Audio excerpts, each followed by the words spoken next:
लोकतंत्र में जब विपक्ष का नेता सरकार की प्रशंसा करने लगा तो फिर वो विपक्ष नहीं रह जाता जी अब ये तो बहन जी के भाषण से स्वतः स्पष्ट है कि वो सरकार से मिली हुई हैं, जी सरकार की प्रशंसा कर रही हैं।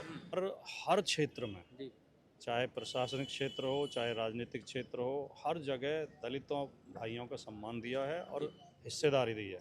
जैसे 2024 का चुनाव देखिए आप, कितने दलित जीत के आए हैं, मिलेगा उससे 1.5 गुना समर्थन मिलेगा। जी कम से कम 350 सीट जीत के समाजवादी पार्टी सरकार बनाएगी। 350 सीटें बोल 350 400 का नारा वो भी लगाए थे सर। हाँ नहीं नहीं, उनका नारा तो सबे पता है कि फर्जी था, हाँ, लेकिन हम इसलिए कह रहे हैं कि बढ़ी है। जी। अभी जो एनसीआरबी की रिपोर्ट आई है, महिला और दलित उत्तर प्रदेश महिला उत्पीड़न में और दलित उत्पीड़न में नंबर 1 पर है। जी। तो ये तमाम चीज़ों के परिणाम 27 में देखने को मिलेंगे। नमस्कार, मैं अनु स्वागत करता हूं चैनल पर। हमारे साथ समाजवादी पार्टी के प्रखर प्रवक्ता राजकुमार भाटी जी हैं। आप अक्सर इनको टीवी चैनलों पर देखते होंगे।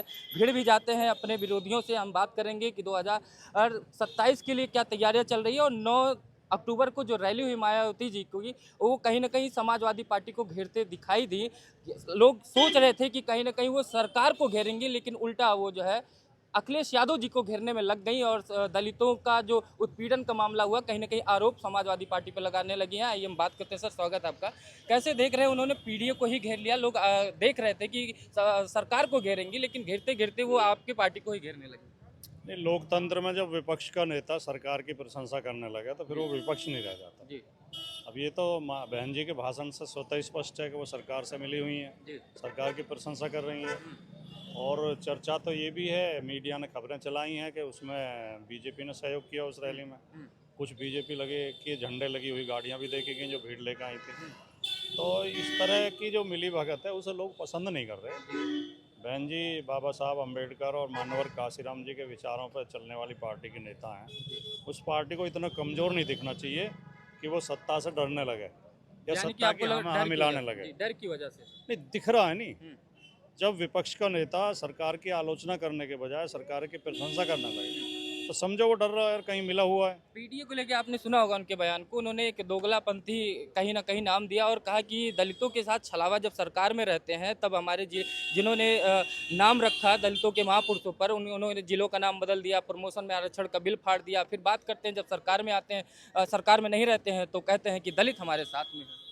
समाजवादी पार्टी ने हर हर क्षेत्र में, जी चाहे प्रशासनिक क्षेत्र हो चाहे राजनीतिक क्षेत्र हो, हर जगह दलितों भाइयों का सम्मान दिया है और हिस्सेदारी दी है।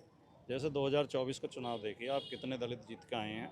और 2 सामान्य सीटों से जी समाजवादी पार्टी ने एससी के कैंडिडेट लड़ाए, जी फैजाबाद और मेरठ। जी सब बहुजन समाज पार्टी भी कभी ये हिम्मत नहीं कर पाई कि जनरल सीट पे एससी कैंडिडेट लड़ा दे। जी समाजवादी और फैजाबाद के कैंडिडेट हमारे जीते अवधेश जी। और मेरठ के कैंडिडेट को बेईमानी से हरा दिया गया 8,000 वोट से, वरना सुनीता वर्मा वो भी जीत रही थी।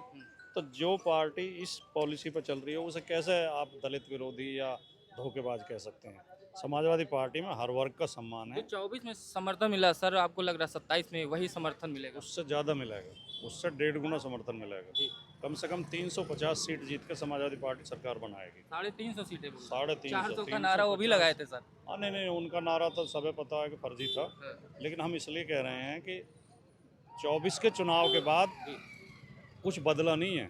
बीजेपी का शोषण और ज़्यादा बढ़ा है, पीडीए के साथ अन्याय और ज़्यादा बढ़ा है, बेईमानी और ज़्यादा बढ़ी है, रिश्वतखोरी और ज़्यादा बढ़ी है। अभी जो एनसीआरबी की रिपोर्ट आई है, महिला और दलित उत्तर प्रदेश महिला उत्पीड़न में और दलित उत्पीड़न में नंबर 1 पर है। जी। तो ये तमाम चीज़ों के परिणाम 27 में देखने को मिलेंगे। धन्यवाद सर। तो देखा सर, समाजवादी पार्टी के प्रखर प्रवक्ता और उन्होंने अक्सर टीवी डिबेट पर आप देखते होंगे, उन्होंने बेबाकी से अपनी राय को रखा। आपको तय करना है कि 2027 के लिए किसको जन समर्थन मिलता दिखाई देगा। इसी के साथ इस वीडियो को समाप्त करते हैं। नमस्कार।